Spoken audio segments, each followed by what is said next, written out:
Understanding base tan. Hello, dear learners. Today, we'll explore the English phrase, base tan. This phrase might seem a bit mysterious at first, but by the end of this video, you'll have a clear understanding of what it means and how to use it.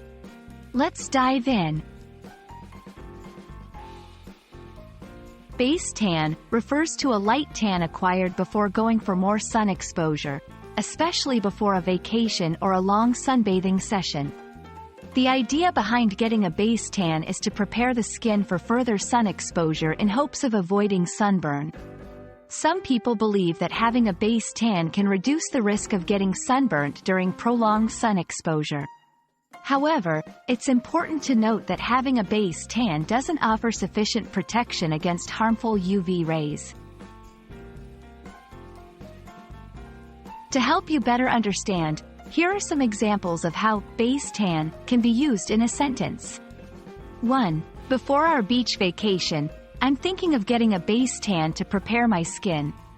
2. She went to the tanning salon to get a base tan. 3. Do you think having a base tan will help me avoid sunburn on our trip?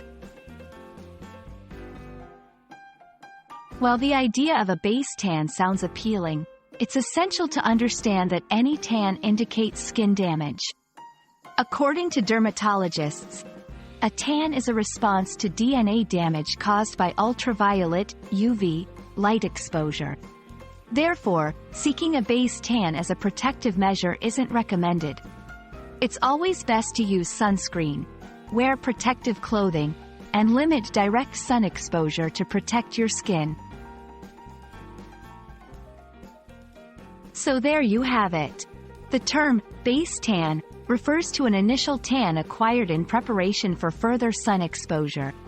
However, it's always essential to prioritize your skin's health and safety over achieving a tan.